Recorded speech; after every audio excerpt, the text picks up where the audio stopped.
Assalamualaikum warahmatullahi wabarakatuh. Berjumpa kembali dengan saya pada mata kuliah linguistik diakronis.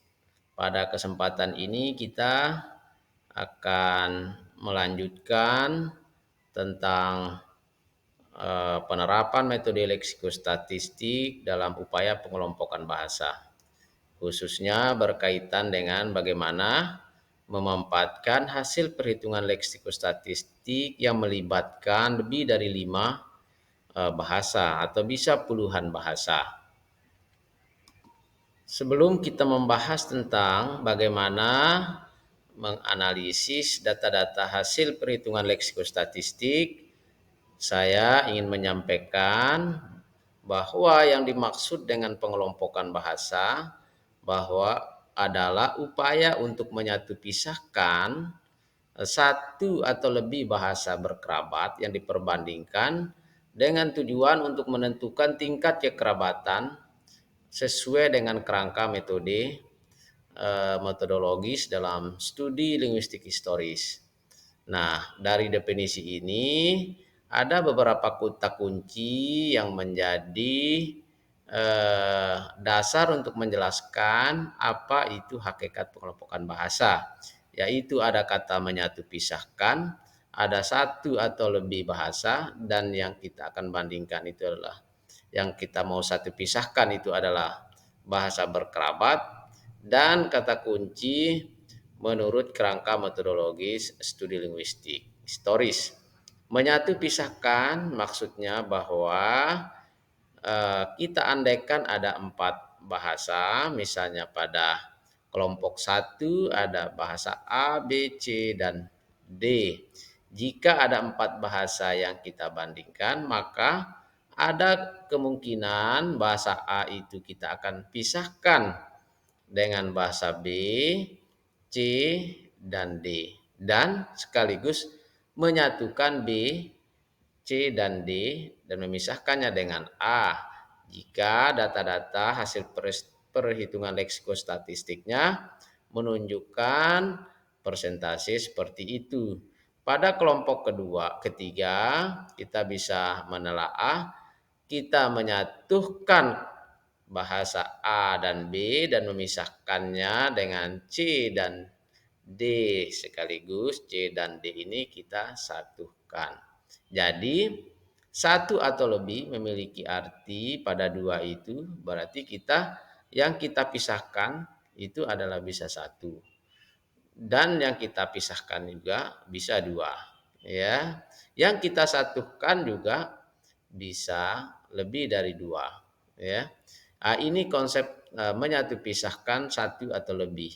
Kemudian menurut kerangka metodologis dalam studi linguistik historis artinya bahwa dalam rangka menyatu pisahkan atau menentukan kekerabatan bahasa-bahasa itu menggunakan metode leksikostatistik dan inovasi bersama yang ada dalam studi linguistik historis komparatif. Sehingga dengan model eh, pengelompokan itu ya dapat kita buat silsilah kekerabatan seperti di sebelahnya, misalnya untuk simulasi yang dua dapat kita katakan bahwa bahasa A itu pertama-tama berpisah dengan bahasa B, C, dan D. Baru kemudian B, C, dan D berpisah. Lalu untuk kelompok ketiga itu ada bahasa A, B, C, dan D.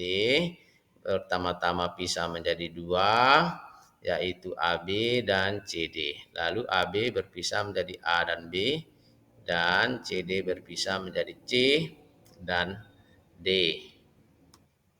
Selanjutnya, hal kedua yang ingin disampaikan bahwa sebenarnya ada dua jenis tingkat hubungan bahasa berkerabat itu, yaitu ada yang disebut dengan kelompok kecil atau minimal group dan ada kelompok besar.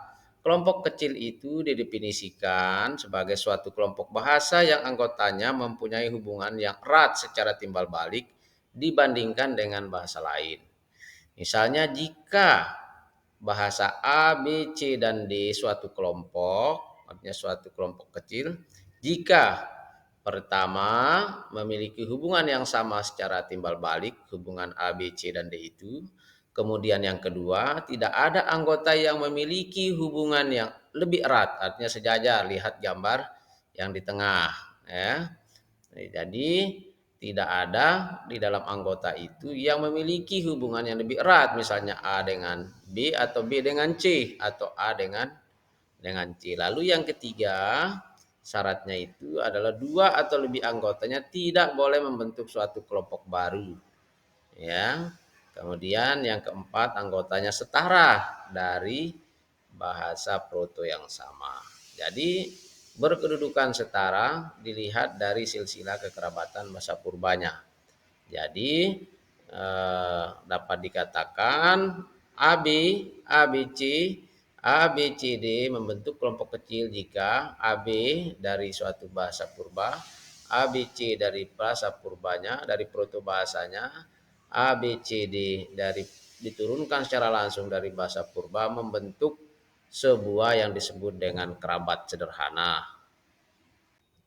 Selanjutnya kelompok besar atau kelompok kompleks atau kelompok luas, di mana kelompok ini adalah membentuk sebuah kelompok kecil dengan satu bahasa proto lain sehingga hierarkinya bertingkat.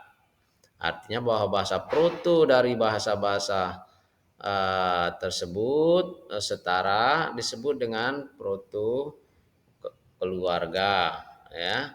Jadi bahasa BC kemudian proto 1, proto 2. Jadi ada dua protonya, ya.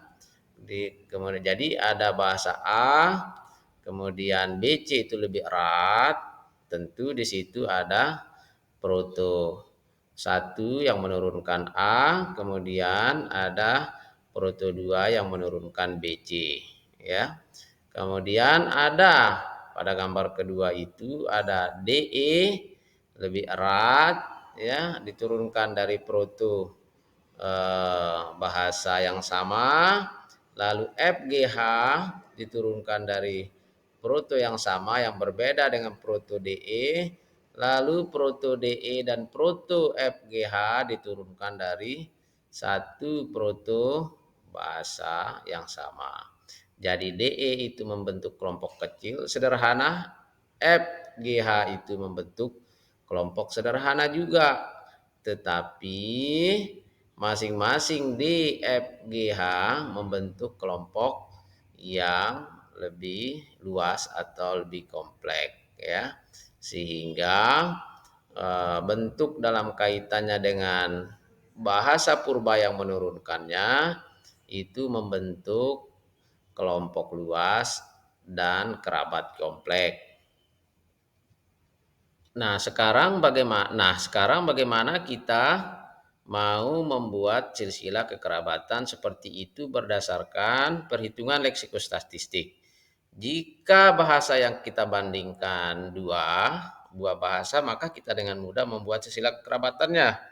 Begitu juga kalau bahasa yang kita bandingkan cuma tiga, kita bisa dapat memutuskan apakah bahasa A lebih dekat dengan bahasa C dibanding B, atau A lebih dekat dengan B dibanding dengan C, atau B lebih dekat dengan C dibanding dengan A. Begitu juga kalau empat bahasa, kita akan lebih mudah menebak silsilah kekerabatannya. Nah, sekarang bagaimana jika bahasa-bahasa yang kita bandingkan itu lebih banyak, sangat banyak, ya. Nah, ini memiliki strategi untuk membuat silsilah kekerabatannya. Nah, untuk mengantisipasi atau menjelaskan hal itu, Crowley tahun 87 menjelaskan bahwa pertama-tama data dibuat dalam bentuk tabel seperti yang tertera pada sebelah kiri, ya. Nah, dibuat sedemikian rupa seperti itu. Nah, setelah kita buat presentasi kekerabatan, misalnya A dengan B berapa, diandaikan ada 2, 4, 6, 8 bahasa.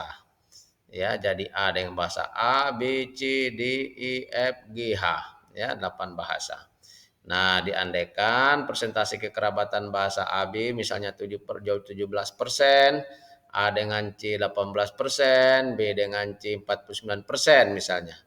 Jadi dengan data-data ini apa yang harus kita lakukan? Yang pertama, menurut Crowley kita disuruh mencari bahasa yang paling erat hubungannya.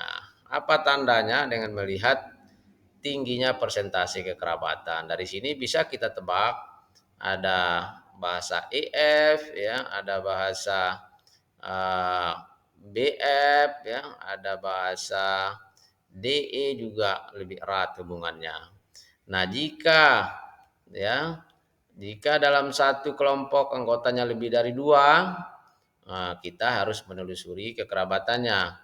Lalu langkah yang ketiga, bandingkan antara kelompok yang sudah kita buat dalam butir satu tadi dengan mengambil persentase rata-ratanya anggota tiap kelompok itu ya, dan diberi kode baru. Sehingga dari sana kita putuskan bahwa bahasa A kita beri kode 1, kemudian kelompok kode 2 kita berikan dengan untuk bahasa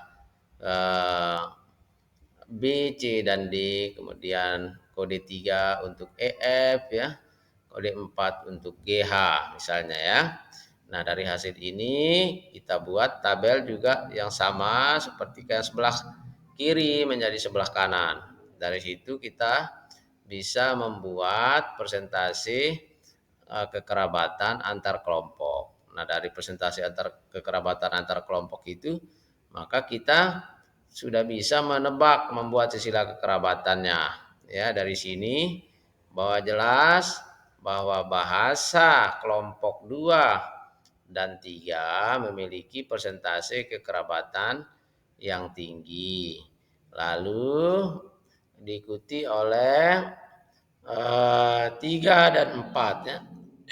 2 dan 4. Lalu 1 dengan 2 dan 1 dengan 4, 1 dengan 3. Artinya dari sini dapat kita katakan bahwa kelompok bahasa 2 lebih erat hubungannya dengan 3, lalu kelompok bahasa 2 dan 3 lebih erat hubungannya dengan 4 dibandingkan dengan 1. Sehingga dari sini kita bisa mereduksi hasil butir 3 itu. Ya, di mana bahwa bahasa 1 itu, kelompok 1 itu pertama-tama bisa berpisah ya, lalu kemudian 2, 3, 4 dibuat silsilah membentuk silsilah kekerabatan yang baru.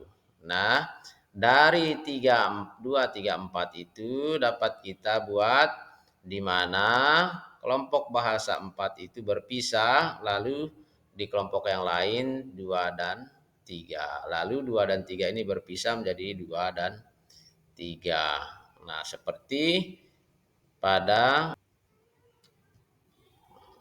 gambar berikut ya. Jadi dari sini dapat kita menjelaskan ya bahwa di sini ada A itu pertama-tama berpisah dari A, B, C, D, F, G, H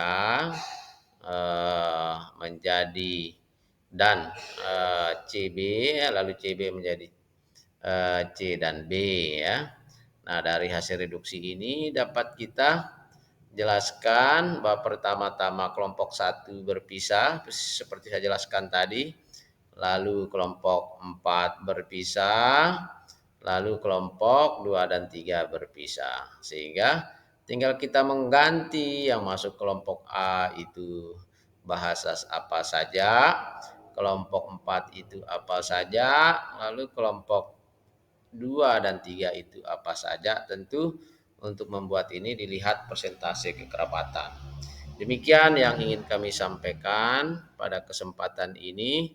Assalamualaikum warahmatullahi wabarakatuh.